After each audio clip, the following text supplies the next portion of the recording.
Mayam Kurumzeri, Adomnum Ying Tabiribasi PK channel, Pothaminasi, KHANGMINASI. YouTube channel Sina, Sayol Kudingit no Majing the Mid Kudingit Hamzaba, Chayolgi Rashifal da, Ngasi Supuduna Laxere, Novembergi Ahanba Chayolgi, Amadingasi, Novembergi Ahanba Tarik, Asidagi Hona, Ahanba Chayolgi Oiba,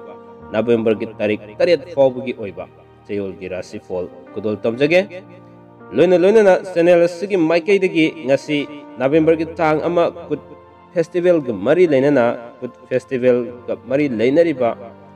Iramdam Manipur Sigi, Kongnesa Kudimakta, Happy Kut Ki Uyai Proposal, Pizzeria. Lunana Lakliba, Lakadoriba, Ningol Sako Bugisu, Advance Wena, Senel Sigi Mike digging a sin November Gitarik, Ama, Lakpoke Iroinana, Ningol Sako Batasi, Yokshalaka Lunana, Miamda, Mangjona. Ningol Ubisina, Matam Kahaki, Mamang the Habiti, Sahi Mata Yam Tang, Topa, Ningol Sakoba, Lakum Matamda, Yai Proposal, Mangjona, Amuksu, Pizzeria. Hosik, Senera Sina Sayol Kuding Tamjeriba, Sayolgi Rashifal da, Nasi November Gitang, Amatagina, November Gitang, Tariat Fobi Oiba, Sayolgi Rashifal, Kudol Tamjage, being Kaminasi. Subscribe the video, please. Hojik ngasigi Sayolgi Rashifal asigi ahanbada lokasage Mes Rashifal. Mes Rashifal gi oina tang amadagi tang ahum fawbagi manungda anoba maru unagani. Panduna leirakpa sel fangani wanomba mai pakani. Karbar thoba kanagani tang maridagi taret fawbagi manungda lamda satpa thoina kaide. Laitin gi thabakta pukning sangani laikai gi thabakta matam mangani haksangi oinadi kaide mahai gi oinadi fazana chatli pakhang leisabi gi oinadi haina singnagani ani subada lokasage brisa Rashifal gi oina tang amadagi habidi November gi tang amadagi tang ahum fawbugi manungda lamda satpa kaide Anoba maruk mapang fangi pungi say toba kanagani karbar toba sokhatli. Tang maridagi tang taret fawbagi manungda imung manung semgat sagat pangamgani fam hongdo hongjen togani tobutabu wanombadi sakri khra thangani. Haksangi oinadi kaide mahaygi oinadi fazana satli pakang lesabigi oinadi haina singnagani. Ahum subada lokhatsage Mithun. Mithun Rashifal gi oina tang amadagi tang ahum fawbagi manungda lamda satli. Fam hongdo hongjen togani yeknabasu yamgani section bibafai sana konabagi thabakta mingchat fangi laikai gi thabakta matam mangi tang maridagi taret fawbagi manungda wanomba sakri thangi. Moibung khongba gi thabakta mingchat fangi panduna leiba sel fangani haksangi oinadi kaide Mahigi oinadi fai pakang lesabigi oinadi muknai. Mari subada Karkat Rashifal gi oina tang amadagi tang ahum fawbagi manungda lamda satli lila drama yauba sel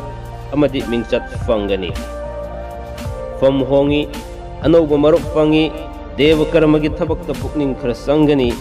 aduga tang maridagi taret fawbagi manungda Sayen gi karbar da sel mangi lottery da sel mangi haksangi oinadi fai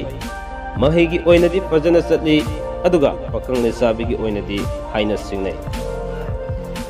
mathangda laukatsage Singha Rashifal gi oina tang amadagi tang ahum fawbagi manungda wanomba mai pakani fam hongani imung manung semjin sajingani anoba maruk mapang fangani Lila drama sana konabagi mingchat pangani wakal nungaigani tang maridagi taret fawbagi manungda lamda satpa kaide. Sayen gi karbar sel mangi habidi sayen gi karbar da sel mangi habini lottery yauba sel mangi haksangi oinadi kaide mahigi oinadi fazana fai aduga pakang lesabigi oinadi thungnai. Mathang de laukatsage Kanya Rashifal gi oina tang amadagi tang ahum fawbagi manungda lamda satli.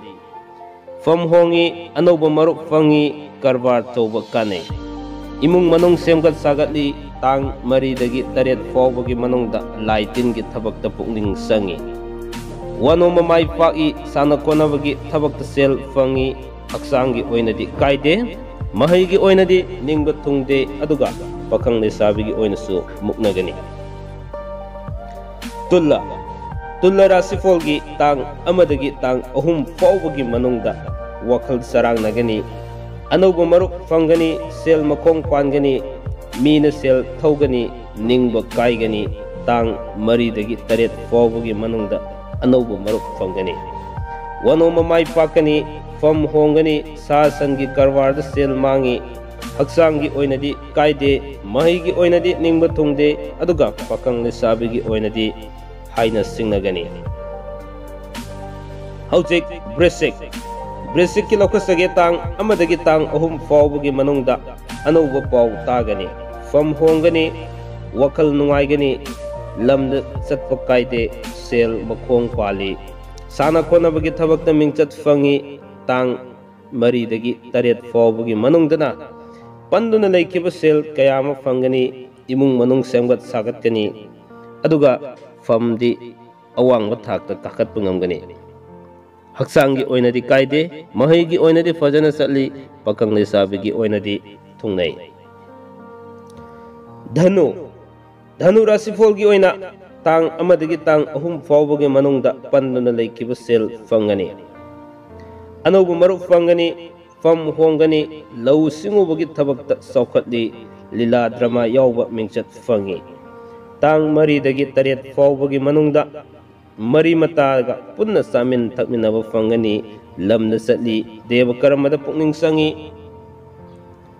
haksangi oinadi kaide mahigi oinadi fai aduga pakang le sabigi oinasu thungnagani mathangda laukasage makar Rashifal gi oina tang amadagi tang ahum fawbagi manungda nungaiba paw tagani fam hongani wano mamai pakani marup yami imung manung semgat sagatli tang mari dagi taret fawbagi manungda sa sangi karwarda sel mangi lottery yawba kanai mari mata yumda lai haksangi oinadi kaide mahigi oinadi pangde aduga pakang le sabigi oinadi muknai mathangda laukasage kumba Rashifal gi oina